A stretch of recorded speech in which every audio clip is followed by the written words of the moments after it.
Et toujours en République démocratique du Congo, environ une dizaine de jeunes militants du mouvement citoyen Lutte pour le changement, en abrégé Lucha, arrêtés ce lundi 3 septembre et des journalistes copieusement tabassés. C'est le bilan de l'intervention musclée de la police congolaise lors d'une marche pacifique qui a eu lieu lundi. En effet, les jeunes anti-Kadila de la Lucha se dirigeaient vers le bureau de la Commission électorale nationale indépendante afin de déposer un mémorandum contre la machine à voter, mais également pour la suppression de 16% d'électeurs fictifs, ceci pour un fichier électoral fiable.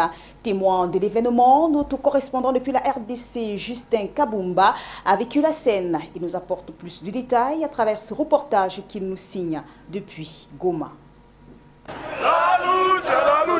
Il est 10h local, les militants de la Lucha se dirigent au bureau provincial de la CENI. Les manifestants avec des calicots avaient scandé des chants anti-Kabila pour dire non à la machine à voter et demander la suppression de 16% d'électeurs fictifs pour un fichier électoral fiable. Nous sommes venus manifester aujourd'hui pour exiger les retraits de la machine à voter parce que pour la Lucha, c'est pas normal que la CENI puisse continuer à imposer une machine à voter.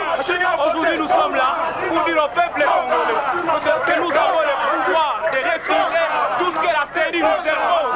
La CENI nous a imposé la machine à voter et nous devons tout faire pour que cette machine soit retirée. À environ 300 mètres avant d'arriver au bureau de la CENI où ils devraient déposer leur mémorandum, les éléments de la police congolaise interviennent et procèdent aux arrestations. Certains témoins qui ont vécu la scène accusent la police de s'être illustrée par les actes d'extorsion et de brutalité au cours de leur intervention musclée contre les manifestants. Ces témoins contactés par Afrique Média font état des cas de vol de téléphones portables et montrent des manifestants ainsi que des motos de certains taximens arrêtés par la police. Quelques manifestants qui ont réussi à atteindre le bureau provincial de la CENI en contournant le dispositif des forces de l'ordre, ils n'ont pas eu aussi la chance de déposer leur mémorandum.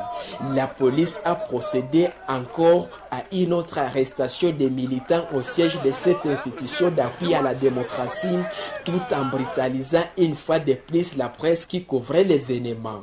Malheureusement, en arrivant